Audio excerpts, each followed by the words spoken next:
नमस्ते दोस्तों, एक बार फिर से आरवी कोचिंग क्लासेस में आपका हार्दिक अभिनंदन है। तो आज अपन एक नया चैप्टर लेके चल रहे हैं कक्षा 8 का, जिसमें अपन बोल सकते हैं क्षेत्रमिति यानी मेंसुरेशन, जिसका पहला पार्ट है वो उसमें आपको एक क्वेश्चन दिया गया है 9.1 है। उसमें आपको दिया गया है कि एक मेज है, मेज का जो ऊपरी पृष्ठ है या ऊपरी सतह है वो कैसी है, समलम के जैसी। अब आप जानते हो कि समलम की आकृति कैसी होती है, पता है ना आपको, क्योंकि समलम होता है उसकी आकृति ऐसी होती है। ये मेज को ऊपरी पृष्ठ है इस आकार का। यदि इसकी समांतर भुजाएं, अब समांतर जानते हो कौन सी भुजाएं, वे दो भुजाएं जिनको कितना भी आगे बढ़ाओ आप, वो एक दूसरे को क्या नहीं करती हो, प्रतिच्छेद नहीं करती हो, यानी बीच का जो गैप है या दूरी है वो क्या होती है, समान रहती है। चाहे फर्स्ट बिंदु से ले या लास्ट से ले या बीच से ले, हर बिंदु पे वो क्या रहती है, समान दूरी पे रहती है।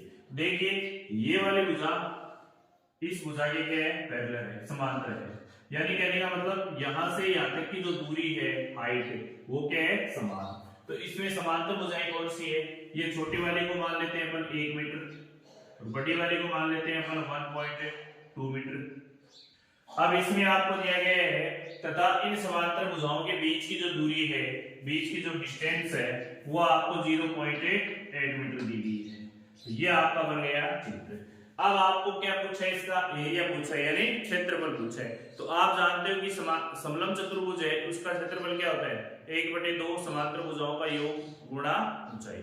तो निकालते हैं, चित्र बना दिया आपका, अब हल करते हैं। सबसे पहले हमें जो दिया गया है वो दिया हुआ।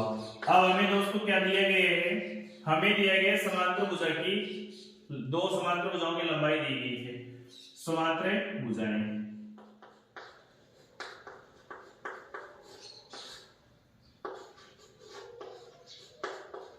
समांतर भुजाएं एक तो थी 1 मीटर तथा दूसरी क्या है 1.2 मीटर।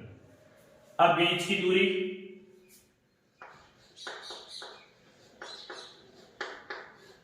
समांतर भुजाओं के बीच की दूरी कितनी है अपने पास, 0.8 मीटर। अब हमें पूछा क्या है, क्षेत्रफल ज्ञात करना है। अब क्षेत्रफल किसका है, समलम चतुर्भुज का, तो लगाएंगे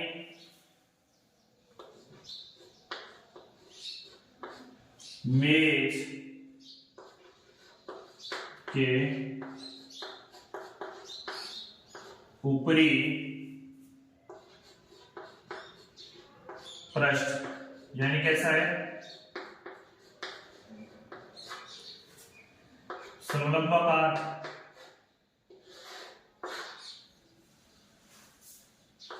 का क्षेत्रफल।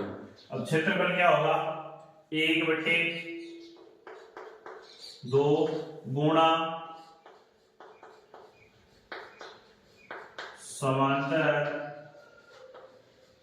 भुजाओं का योग गुणा ऊंचाई, यानी जो बीच की दूरी है गुणा ऊंचाई। लिखिए इसमें 1/2 आपके पास है।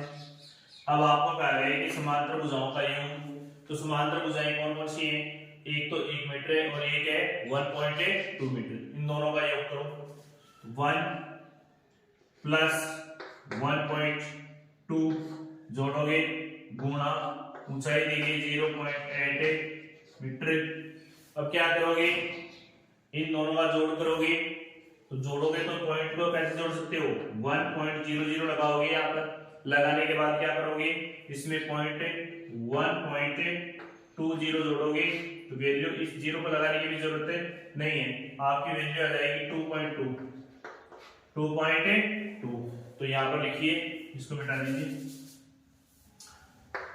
1/2 गुणा 2.2 गुणा 0.8। ये सारी इकाई किसमें है? मीटर में है। सारी इकाई किसमें है? मीटर में। तो मीटर लगा दीजिए।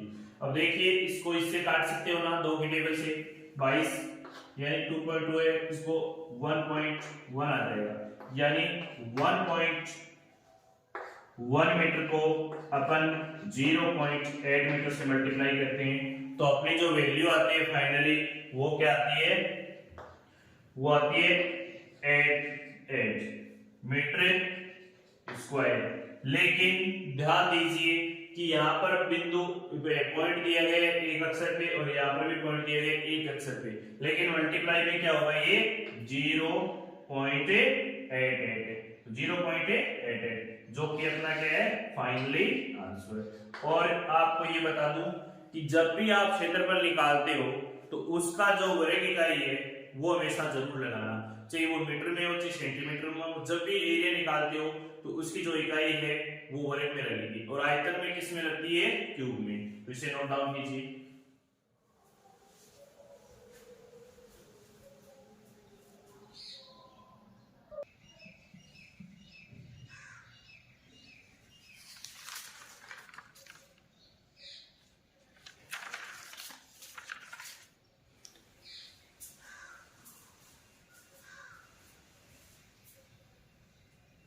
तो देखिए, इसमें दिया गया है कि एक समलंब का क्षेत्रफल ज्ञात कीजिए।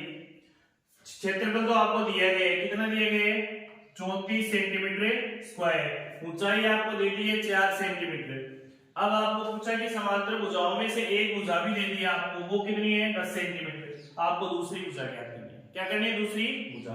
तो सबसे पहले अपन लिखते हैं दिया हुआ हल में, दिया हुआ हमें क्या क्या दिया वो लिख दीजिए, और जो ज्ञात करना है उसे मान लीजिए। दिया हुआ क्या है? समलंब चतुर्भुज का क्षेत्रफल। समलंब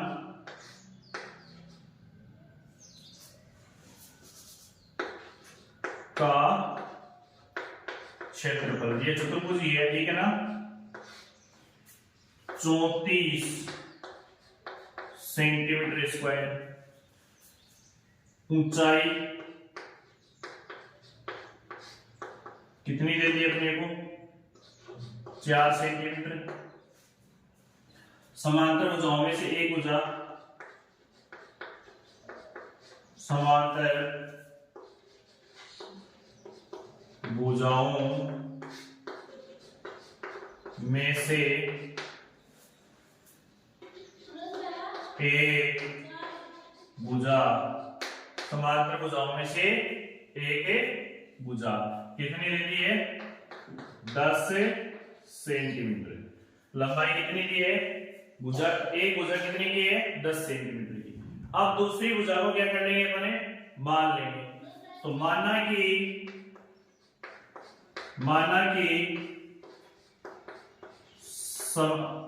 कि दूसरी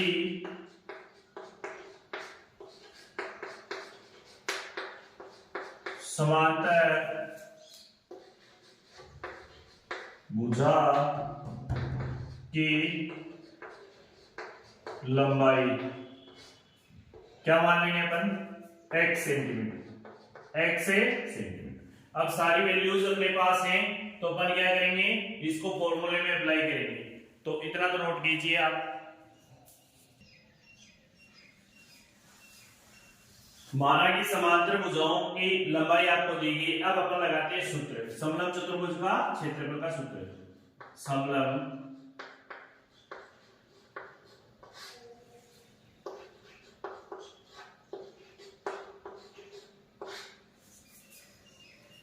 चतुर्भुज का क्षेत्रफल क्या होता है? 1/2 गुणा समांतर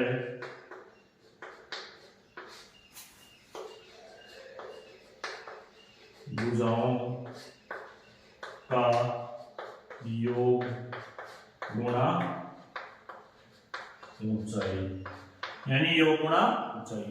अब आपको दो भुजाएं दी गई, एक भुजा की लंबाई क्षेत्रफल कितना दिया है, क्षेत्रफल आपके पास कितने हैं 34 सेंटीमीटर स्क्वायर है, तो लिख लीजिए फिर 1/2 गुणा, फिर समांतर भुजाएं कौन कौन सी, एक तो 10 है, एक दूसरी कितनी है x, तो दोनों को लिख लीजिए 10 प्लस x गुणा ऊंचाई कितनी दे दी आपको 4 सेंटीमीटर, कितनी दी है 4 सेंटीमीटर, तो यहां पर रख दीजिए 4 सेंटीमीटर। अब देखिए इस 2 से ये 4 कट जाएगा, कितने टाइम 2 टाइम। अब फिर ब्रैकेट को हल करेंगे अपन, इधर तो आपके पास कितने हैं 34 सेंटीमीटर, डायरेक्ट लिख रहा हूं 34 सेंटीमीटर, इधर आपके पास क्या जाएगा, ये हो जाएगा 10 प्लस x गुणा कितना हो जाएगा 2। अब अपन इस ब्रैकेट को हल करेंगे तो इसको अंदर भेजेंगे तो 2x हो जाएगा और ये क्या हो जाएगा 20।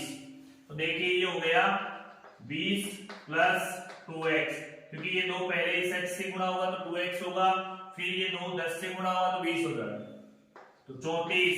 अब क्या करेंगे अपन, अचर वैल्यू है यानी ये कांस्टेंट वैल्यू है, इसको इसके पास लेके जाएंगे यानी इसका करेंगे पक्षांतरण। तो कीजिए 2x तो अपनी जगह आ गया, 2x तो अपनी जगह ही है, 34 के पास कौन गया है 20, तो 20 कैसा है प्लस का, तो बराबर के इस पार आते कैसा हो जाएगा माइनस का, तो 34 में से 20 जाएंगे कितने बचेंगे 14, 2x x बराबर क्या जाएगा 14/2, यानी 2 का क्या लग जाएगा इसमें भाग, तो काटोगे तो क्या जाएगा आपके पास 7 सेंटीमीटर, यानी जो दूसरी भुजा थी वो कितनी है वो आपकी 7 सेंटीमीटर। तो अपन लिख देंगे अतः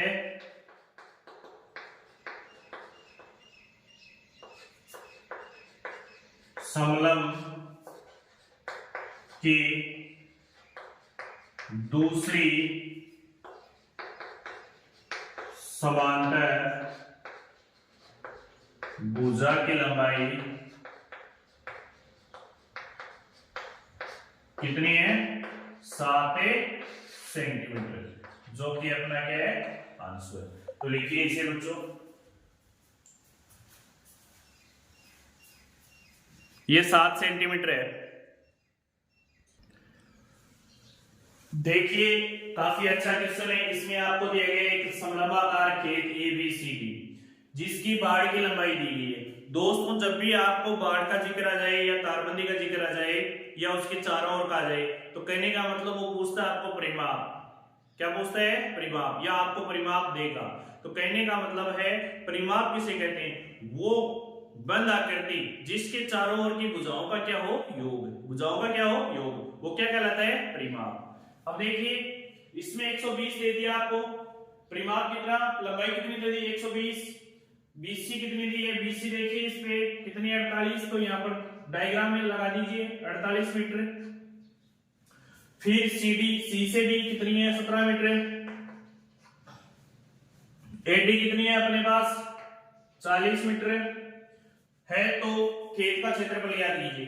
अब आपको पता है कि ये समलंब आकृति है, तो समलंब का जो क्षेत्रफल होता है वो क्या होता है 1/2 समांतर भुजाओं का योग गुणा ऊंचाई, लेकिन यहाँ पर हमारे पास क्या नहीं है पहले ऊंचाई नहीं है, यानी दोनों के बीच की जो समांतर भुजाएं उनके बीच की डिस्टेंस अपने पास से नहीं है, तो अपन को पहले परिमाप से डिस्टेंस निकालनी होगी। क्या निकालनी होगी परिमाप से डिस्टेंस, तो कैसे निकालेंगे देखिए, सबसे पहले हल में दिया हुआ लिखेंगे, काफी अच्छा क्वेश्चन है। समलंबाकार खेत ABCD का परिमाप दिया गया है,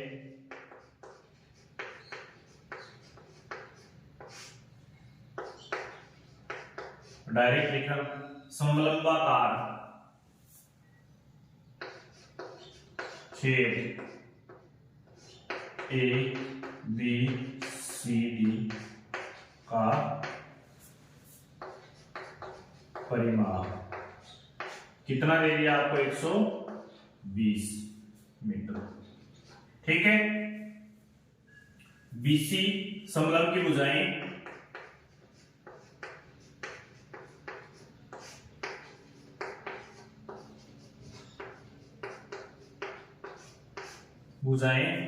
पहले क्या है BC 48 मीटर, दूसरी CD 17 मीटर, चौथी AD 40 मीटर और कोण B 90 डिग्री, ये हमें दिया हुआ है। अब हमें सबसे पहले क्या करेंगे, भुजा निकालेंगे। कौन सी? AB भुजा में निकालनी है।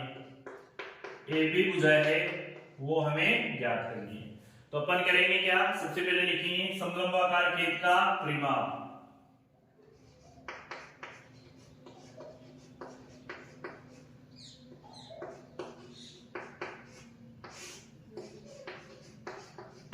खेत ABCD का परिमाप। अब दोस्तों मैंने आपको परिमाप की परिभाषा बताई है अभी। परिमाप क्या होता है? वे बंद आकृति जिसके चारों ओर की भुजाओं का क्या होता है? योग। तो इसकी जितनी भी भुजाएं इस आकृति की उनका क्या कर दो आप? योग कर दो।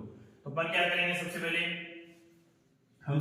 A से B, फिर B से C, फिर C से D, फिर D से A या AB लिख देंगे।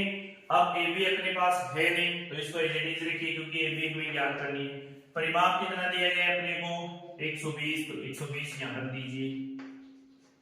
अब देखिए AB हमें ज्ञात करनी है तो AB एज इट इज रखिए। फिर BC कितनी देगी आपको? 48, 48 लिख दीजिए। फिर प्लस CD कितना दिया गया आपको? 17 दिया गया, 17 कर दीजिए। फिर 40, क्या दिया गया आपको? 40। अब देखिए सबका क्या करोगे आप? जोड़ करोगे। देखिए 8 और 7 कितने हो गए? 15, 15 में 0 जोड़ोगे तो क्या आएगा? 15 का हासिल क्या आ गई? 1, 5 जुड़ गए। फिर देखिए 4 और 1 कितने हो गए? 5, 5 और 4 कितने हो गए? 9, 9 में क्या जोड़ोगे? 1 हासिल, तो क्या हो जाएगा आपके पास? 10। अब देखिए आप क्या करोगे, इधर अपने पास 120 मीटर है। अब आपको करना क्या है? पक्षांतरण, क्योंकि ये वाली वैल्यू क्या है? संख्यात्मक, और ये वाली वैल्यू भी क्या है? संख्यात्मक, और हमें मान निकालना है, ये सारे मीटर में है। तो इधर कीजिए पक्षांतरण। AB बराबर 120 माइनस 105 मीटर। अब देखिए आपको पता है कि अपन इसमें से इसको घटाएंगे तो वैल्यू कितनी आ जाएगी अपने पास? वैल्यू आ जाएगी अपने पास 15। कितनी आ जाएगी? क्योंकि 10 में से 5 जाएंगे, 5 बचेगा। फिर 2 में से 2 नहीं, यहाँ पर 1 बचेगा। 1 में से 0 जाएगा, 1 आ जाएगा। आगे 1 में से 1 घट गया, 0 आ गया। तो AB आ गया अपने पास, इतना लिख लीजिए। AB की वैल्यू कितनी आ गई अपने पास? अब जो दूरी है वो कितनी आ गई? 15 मीटर। अब अपन समांतर भुजाओं का मान निकाल लेंगे। निकालने के बाद हमें दिया गया, अब हमें पूछा है खेत का क्षेत्रफल। क्या पूछा है? खेत का क्षेत्रफल। वो खेत का क्षेत्रफल निकालेंगे, लिखिए यहाँ।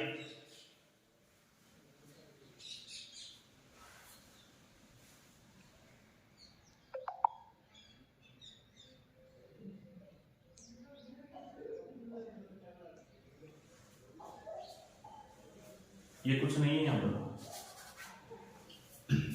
लिख लिया गया।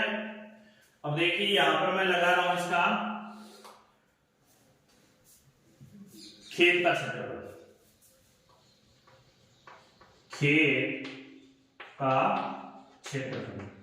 अब हमें खेत कैसा दिया गया? ABCD खेत दिया गया, उसका क्षेत्रफल निकालेंगे। तो 1/2 गुणा, अब मैं समांतर भुजा कौन कौन सी हो गई अपनी? एक तो समांतर भुजा क्या है? AD, दूसरी समांतर भुजा क्या है? BC। तो इन दोनों को जोड़ूंगा मैं, यहां पर लिख रहा हूं फिर भी समांतर भुजाओं का योग गुणा ऊंचाई, हाइट। अब देखिए समांतर भुजा कौन कौन सी है?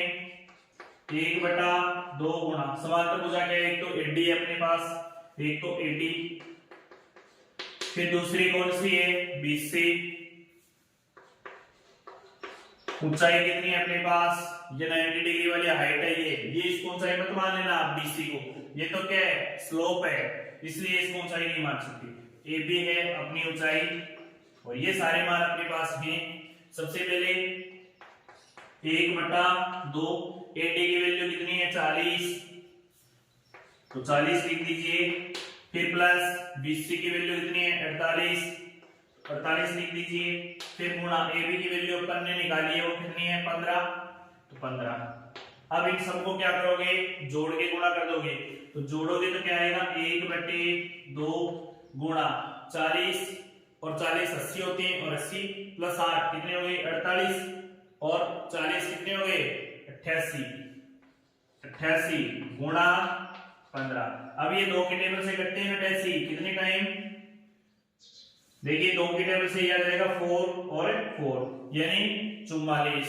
अब देखो गुणा करोगे 44 गुणा 15। अब आपको पता है कि 15 के टेबल 4 पर बोलोगे 15 जो 60, फिर 4 पर बोलोगे 60, 60 में 80 6 जोड़ोगे तो क्या आ जाएगा आपका जो फाइनल आंसर आएगा वो क्या आ जाएगा आपका 660 मीटर स्क्वायर। ये आपका क्या आ जाएगा उत्तर। अतः खेत का क्षेत्रफल क्या आएगा यहाँ पर लिख सकते हो। अतः खेत का क्षेत्रफल कितना आ गया 660 मीटर स्क्वायर। तो ये आपका क्या फाइनली आंसर है। सबसे पहले ये वाला बीच वाला पोर्शन लिखोगे, उसके बाद ये खेत का क्षेत्रफल निकालोगे, निकालने के बाद जो फाइनली आंसर है वो खेत का क्षेत्रफल कितना गया 660। तो आशा करता हूं ये क्वेश्चन आपको इजी वे में समझ में आए होंगे। तो हमारे जो चैनल है आरवी क्लासेस उसको ज्यादा से ज्यादा शेयर, सब्सक्राइब और लाइक कीजिए। जय हिंद, जय भारत।